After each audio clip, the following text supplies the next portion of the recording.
Welcome everybody. Good morning or good afternoon. It depends on where you are. Welcome to our presentation from MOL lubrication team.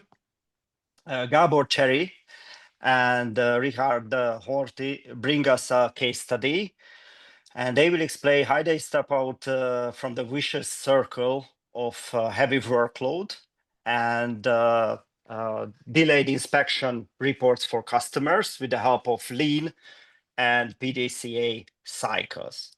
So before we jump in it, let's go through some basic information. You are muted for the whole session. So after the presentation, we will have around 5 or 10 minutes for questions. So if you have any questions, please use the Q&A tab to raise your question, and I will read it for Gabor and Richard. If you have any other feedback, issue, or just say hi, please use the chat tab. So, Gabor, Richard, the floor is yours. Thank you for the intro, Csaba, and welcome everybody from all around the world. Greetings from Hungary. In the next 20 minutes, we are leading you through the journey of ours where we transformed our used oil laboratory from a struggling performance to a very peak one in just 2 weeks. We will introduce you our company and ourselves in a nutshell, then show you what was the initiator of the MOL campaign. Richard will present you some examples on actions we took, and at the end of the presentation, there will be some summary and plenty of time for questions, and we'll be happy to answer them. So actually, MOL-LUB is a traditional lubricant manufacturer located in Central Europe, Hungary. We are producing around 800 lubrication products and delivering them to more than 3,000 clients from 60 countries. What makes us different from the rest is that we are running our own R&D, only own production, and we are running our own laboratories, including used oil analysis as well as a service to our customers. My name is Gabor Cherry. I am leading the Product Development and Application Center here in MOL-LUB. This includes product development, the technical services or engineering, and all the laboratories. I'm chemist by trainee, and I'm with the company for 14 years. And hello guys, I'm Richard Horthy. I am the laboratory services leader, and I'm responsible for the quality control laboratory, the product development laboratory, and the used oil laboratory, loop check laboratory as well. And I'm graduated as a chemical engineer, and I have been working for 9 years in the MOL-LUB. Okay, and our organization is reporting directly to the general manager. Here we are, PDCA, just to increase the confusion. And the laboratories with altogether 27 FTEs belong to this big umbrella, and used oil analysis laboratory is 4 FTEs. All these FTE numbers will be important later on. And yeah, there are the business pictures and some real pictures, and who guesses first where this picture was taken and inputs into the chat will have a beer on next Lean conference on my account. Okay, so what is used analysis in real life? So when you are not feeling right, you are going to visit your doctor, and the doctor most probably is taking some samples, probably blood samples, sending them to a lab. It is then analyzed, and a diagnosis is set up by experts. So this is exactly what we are doing in our business with machines. We are taking oil samples, sending them to our used oil laboratory, analyzing them, and at the end of the day, the product is a diagnosis whether everything is all right or there's something wrong and has to be intervened. So actually, what you would expect from your doctor and healthcare system, our customers pretty much expects it from us. It has to be quick, professional, effective, and very, very accurate. And it seems to be pretty easy. And if you take into consideration only a few samples a day, then it is really a simple stuff. So it has to be delivered, received on our side, unpacked, then administrated, everything into the system, distributed between the laboratories, measured in the laboratory, then administrated back the results. Quality assurance is very important at this stage to validate all the results, and the product will be at the diagnosis. Okay, so 10 samples, all right, no problem. 10,000 or 100,000 parameters a year with hundreds of analytical methods with only 3 technicians and 1 engineer. You can imagine that it is a fragile operation and quite sensitive on processes and whether they are good organized. So the story and history of the MOL laboratory started in 2000. Up to 2016, it didn't belong to our organization. From 17, we started the lean thinking and conversation. We set up whiteboards, value stream maps, rearranged the whole laboratory via spaghetti, and set the very first KPIs. And this will be crucial later on, this 48 hours of average lead time. Remember this, please.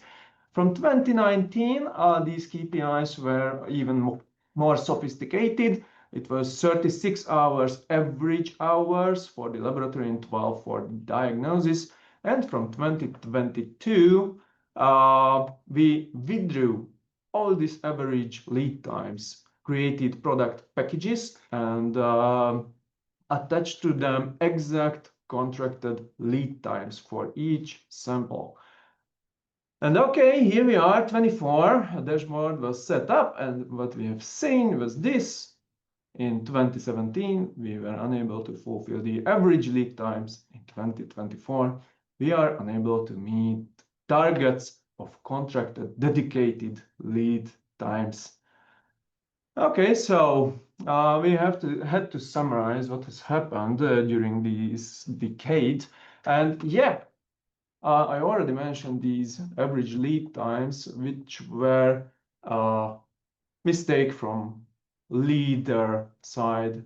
It covered a hell big amount of process related issues. This caused frustrated personnel and high fluctuation at the end of the day. The newcomers were taught by frustrated people with bad practices and inherited ingrained habits. Any change we were up to doing in the laboratory, you know, in 24, let's say, reorganized itself, and we were unable to summon the changes.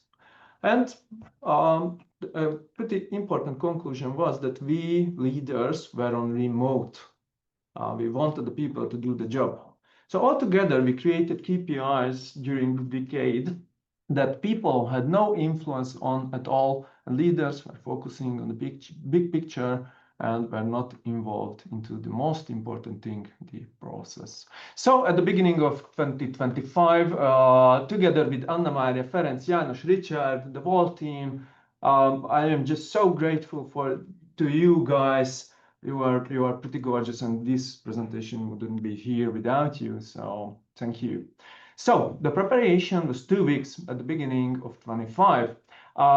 We took from the whole laboratory the 4 best technicians. You remember it is 27 FTEs, the house altogether. So we took the 4 best from them. The whole team was rotated to the vacant positions.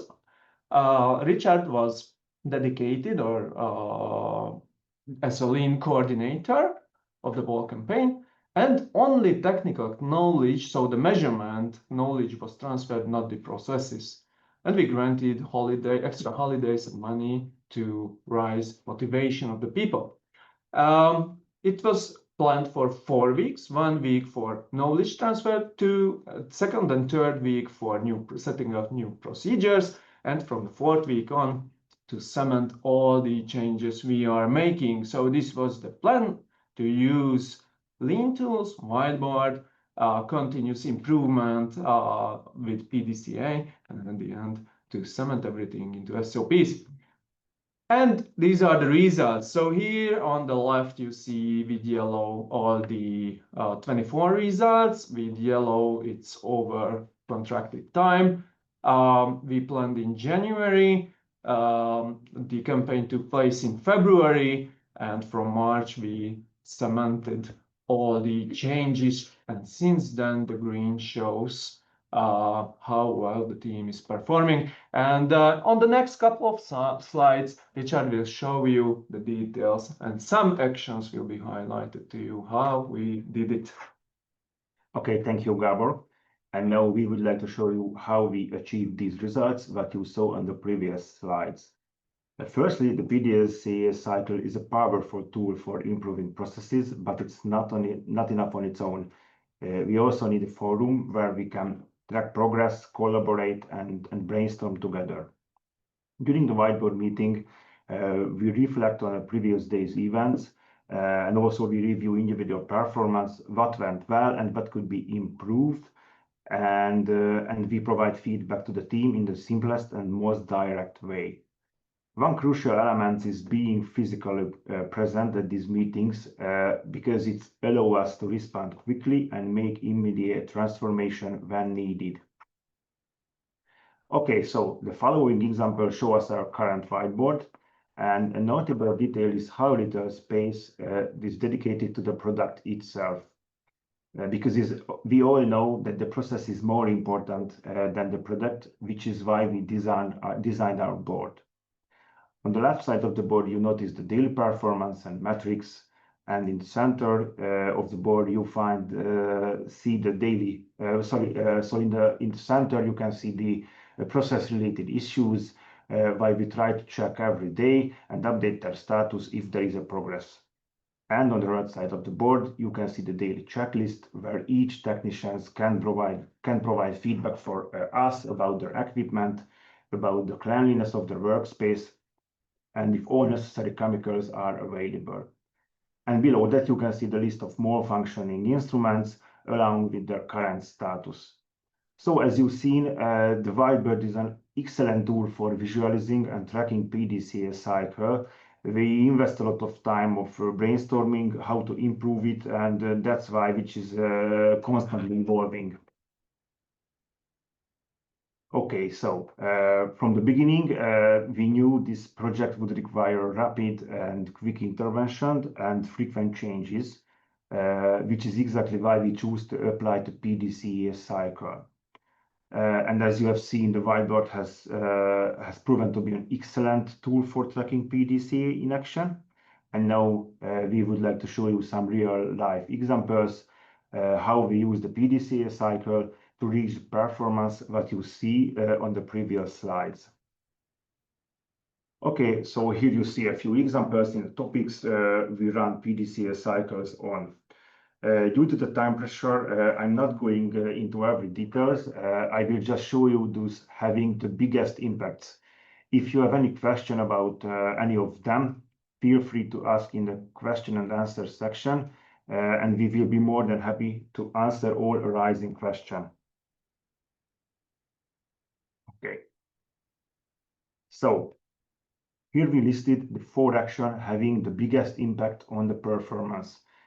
In the beginning, we had just one morning whiteboard meeting, but during the very first PDCA cycles, we realized that the reaction were too slow, and in order to change this, second whiteboard meeting must be introduced. This enables us to resolve any issues in the afternoon by acting on the very same day, and prepare everything for the next day. Okay, so next one was the daily sample order, and it means that in the past, time-sensitive or urgent samples were prioritized, and it therefore resulted in queues of up to 200 samples. After a check cycle, we shifted our focus from urgent samples to the largest measurement groups. From then on, prioritization based on the largest measurement mass. Handling of urgent or individual samples is not the main focus anymore. Okay, so we realized that that was very good. So what's next? Firstly, we started by working with the samples. So now it was time to understand the various type of measurements, and that was the daily measurements order. Because previously we measured incoming samples immediately and without structured. So now we organized them into measurement groups and planned the day accordingly. During the next cycle, we realized that we don't even have to take samples as such as we work only with measurements. So we shifted our focus from samples to type of measurements, created bigger groups and planned the load automated equipment first, and after starts the manual work. With this action, we ensure maximum instruments utilization and fill the gaps with manual works. So we saw that these were really great findings, but still didn't achieve the targeted performance. So during the next PDCA cycle, we figured out how to extend the operational window of instruments without extra FTE. So the original operational window as of the team is from 7 a.m. With 30 minutes calibration till after 3 o'clock, while instruments need to be shut down before 3 o'clock due to cleaning procedures as well. So it was clear to us that the automated equipments operate independently and doesn't need human presence. And that's why we wanted to maximize the operational window and involve the QC laboratory technicians to support these goals. Okay, so the QC lab staff starts its works at 6 a.m. Because they are working 2 shifts. So after they finish their own lab starts procedures, they start up the use their analysis instruments as well to be ready when the team arrives at 7 a.m. So this way we extended the operational window by 30 minutes. And the same applies to afternoon measurements. Before the loop check laboratory technicians leave in the afternoon, they load the automated equipment, and then the quality control laboratory technicians shut them down at the end of the workflow. So this way, we extended the effective working hours by further 7 hours. And to sum up, this extension increased our measurements window by approximately 100%, which is significantly contributed to the excellent results you have seen. Okay, so in the end, it was just about improving processes. It was about a building culture that's ready for a change. We successfully transformed a previously underperforming team into a high-performing, results-driven laboratory, all with the same headcount. And the past 6 months, 3 keywords stand out: whiteboard, PDCA, and presence, because without these, such an impactful changes wouldn't have been possible. And there are 2 more elements we haven't listed, but are just essential as they mentioned. Courage, because change requires bold decision, and teamwork, because success feels better when you are surrounded by the right people. Yeah, and actually, if you take a look at those faces, so actually from leader's perspective, performance is crucial. We have to achieve our targets, but look at those faces; they are still smiling, and it was so nice to see to make them smile. You know, they are performing much better than in previous year, and with happy smiling faces. So we are pretty proud of all of these, and it didn't stop here. We are continuously doing this together with the team, further improve the performance. Thank you for your attention, and we are open to answer your questions.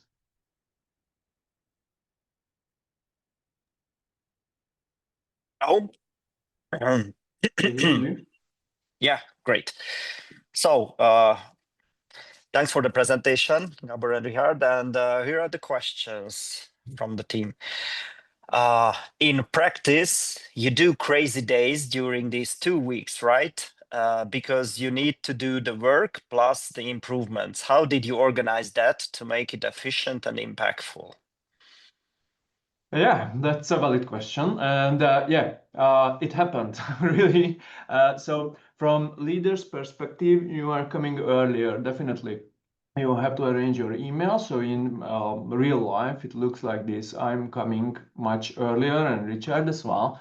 We are doing our email job. Then we are participating the morning whiteboard meeting, checking everything, whether everybody is there, everything is working fine. What are the questions, what are the process related stuff, and inform the people about the progress from the previous afternoon. And they are arranged. They start the work, and during the day, we are continuously checking everything. Then in the afternoon, we have to be there again and checking everything. The lean coordinator is all the time there. How did he do this? So it is pretty much similar to 2 weeks of holiday, from your job. So it's not impossible if you've got the right colleagues on board, So it was many things were delegated to fellow colleagues and helping us in this effort. It had to be arranged, definitely, and it is a hell valid question. Okay, thank you. Would you stop the screen sharing? Sure. Thank you. Just stop sharing. Okay. Great, thank you. It should be good. Yes, better. The next question is that time constraints for PDCA required to generate these improvements, or do you think we can achieve similar results on a longer period of time? Yeah, we gave it a try in 24, and somehow, as I mentioned in the presentation, everything rearranged itself. And you cannot be there for months. I mean, I cannot allow myself to be there, present all the time, And it had to be adjusted. Probably yes. The answer sounds yes. Somebody is able to do it. We were not able to wait for it. We gave it a try, and we failed. I don't know whether there is anybody who succeeds with longer deadlines, This was just our solution to an equation which has many good solutions at the end of the day, I believe. But in our case, we tried and we failed, and this succeeded. Okay.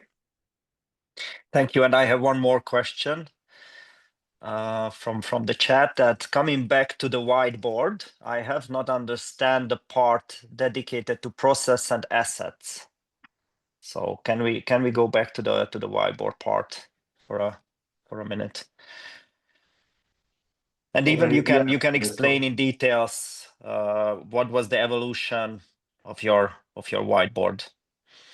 Yeah, so and as you've seen that on the left side, so in the daily performance, we try to explain the number of measurements, the number of samples, individual indicators, how many samples are pending, and how many incoming samples run the day. And on the asset side, you see that the checklist, and as you mentioned, it's just as easy checklist that for us it's very give me a lot of information to the checklist, to the and the process related issues for us to be it's a lot of ongoing process. So we try to check every day and update. Can you give some examples? What kind of process related? Yeah.